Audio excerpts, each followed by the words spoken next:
Good morning.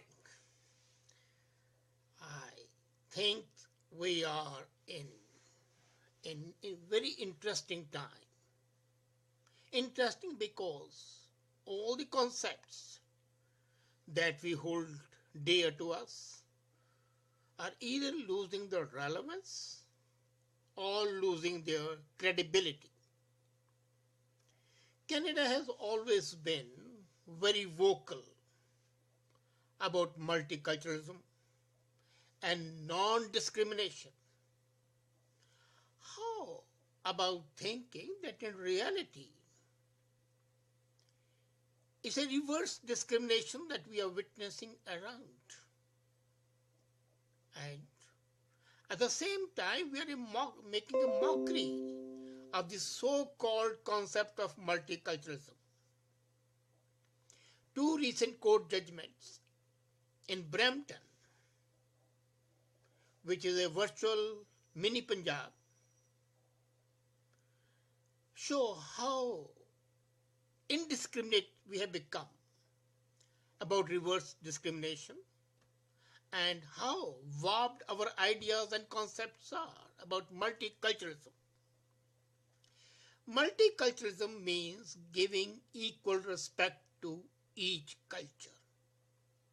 It does not mean sacrificing justice, equity, and fairness and fair play for the sake of certain culture.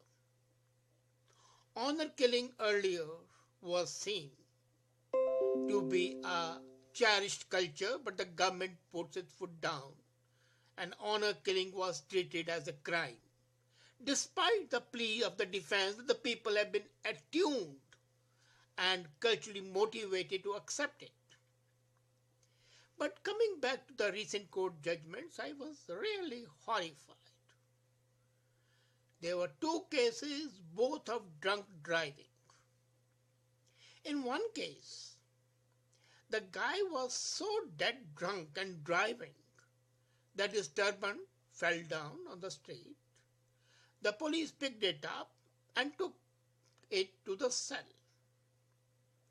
The judge discharged the accused with the remarks that the turban had not been returned to him for 3 hours. Thereby, he says that the whole case became vitiated and drunk driving, which could have resulted in a loss of life to any innocent person and possibly even to the perpetrator himself. But he was let go. Now, nothing can be more unacceptable than this travesty of justice. Simply because turban which fell down because he was drunk was not given to him only shows an absolute misunderstanding of culture, an absolute lack of judgment on the part of the person.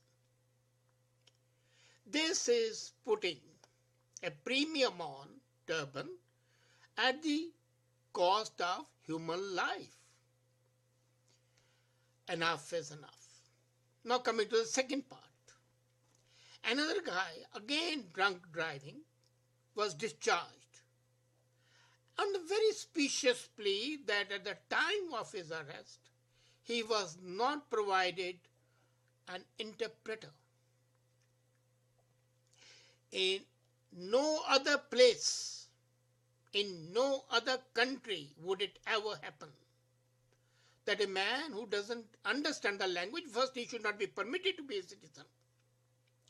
If a man doesn't know English, how was he given the driving license? How did he pass the examination? I fail to understand.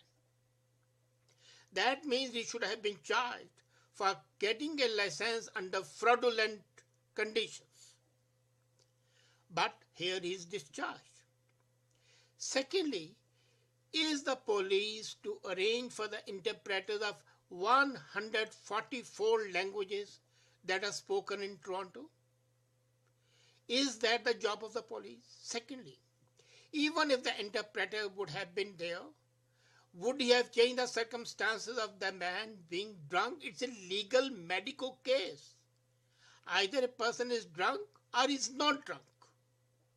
How does it matter whether an interpreter has been provided to him or not? There is no statement. There are no disclosures. The only disclosures are the medical report that he had more alcohol in his blood than the permissible limit. And in case it was beyond the permissible limit, he should be punished. He is guilty. He is guilty as hell. But the judge, in his own wisdom, thinks that the knowledge and the availability of the interpreter is of a greater importance, of a prime importance, than the man being guilty. Again, the life of that person himself was in danger, and he was endangering the life of others. A racing car is a big weapon. We have seen these weapons being used for mass murder. Recently in Paris, a truck mowed down more than 80 people. With this weapon of mass murder at the hands of a criminal or a drunk person, not ordinarily, but this weapon was being wielded by a drunk person who was not in his senses. What's happening to our court system? Are our justice of peace being given appropriate training? That's the first question. Or are they merely political appointees, since the system of appointing justice of peace here in Ontario is such a one that anybody can be a justice of peace provided the premier likes him or her. There is no legal background required, and there is no legal training required. But the question arises, if he is to administer law, he must have some understanding of law and not of cheap theatricals. He has to understand the danger to the society and not the danger to the knowledge of language. What a shame. We are living in a country and in a century when human life is of paramount importance. And here, for the sake of not getting the valued service of an interpreter, especially when you are guilty and a criminal, doesn't appeal to senses. This only shows that the political appointees would be more interested in keeping their masters happy, so that maybe some other relation of theirs, some other friends of theirs can also get on the bar. I charge the government and the Attorney General with gross negligence, and the Crown as well, in not appealing against these judgments.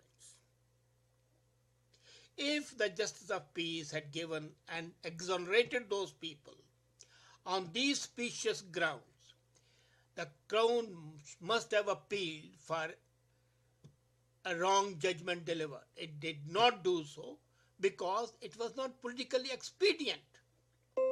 They wanted to show that they are much more inclined to multiculturalism, which can sacrifice human life at the altar of satisfying the absolutely unbecoming, unacceptable demands of a small vocal minority. I have nothing against a person who is not guilty. But if a person is guilty, he has got to be punished. Not for himself alone, but for the whole society. Now, such judgments only show that our sense of responsibility is getting eroded. that our social accountability is getting diminished, that our sense of justice is getting devalued, it's political correctness which rules the day. Ultimately, such societies are in for trouble. Such judgments would have two effects. A, anybody can get drunk and then claim, well, I don't know the language, get me an interpreter, and then ask for an interpreter. By the time the interpreter can be aroused, it's a time of midnight, maybe next morning will come, and the alcohol level would be possibly down to normal. As a matter of fact, in such cases, the immediate medical test to determine the blood sugar is the only deciding factor and not the availability. Secondly, turban. You provide a turban, you get a turban, whereas the man would not even be able to tie it. But simply because the turban was not given to the man is not a reason enough to throw the case out of the window. It's like, throwing the water with a baby out. The wash water is thrown out, the dirty water, and you throw the baby along with that. And the absolute lack of responsibility by the Crown in not appealing because of the political reasons further complicates the issue. Now let's see, would we not call it either as a misreading of multiculturalism at the best and a reverse discrimination at its worst? What crime is it of a person who speaks the language to be punished because he cannot claim the services of interpreter? What crime is it of a person who doesn't wear a turban that he cannot take the plea that his turban was not given to him? I think the best thing would be he should say, okay, I'm a Jew, my kippah has been lost, it has not been returned to me, so I'm not guilty. How stupid, how ridiculous and how ludicrous. We have got to ensure two things. A, justice must have its way. Secondly, there shall be no reason to throw the case on such flimsy grounds. I agree, if there is a miscarriage of justice, that must be prevented. No man must be punished otherwise, in case he is not guilty. Police cannot be given a free hand to do things which are against the individual liberty. But my individual liberty ends when the societal benefit begins. As a matter of fact, we have got to understand that as I've been saying all the time, the plea of not knowing the language must never be accepted. To be a citizen of the country, it's a must that you should have a knowledge of the national languages. And when the test is there, it's done in the national language. It must not be done in the other languages. B, the government must ensure that the sanctity of the national language is maintained. And the provision of the interpreters and the translators is not the responsibility of the government. It should be the responsibility of the person concerned or his lawyer to arrange and pay for that. Why should I, as a taxpayer, pay for the cost of an interpreter for a criminal? This doesn't make sense. I'm already paying for the Crown services. Most probably I'm also paying for the defense because the guy is going to plead, can't afford it. He might be driving a Mercedes or a Lexus, and then he says I have no income because this is my dad's and my friend's, but I was driving it. I have no income and I need legal aid, and I pay for that. And then I also pay for the interpreter. It doesn't make sense. Does it make the sense to you?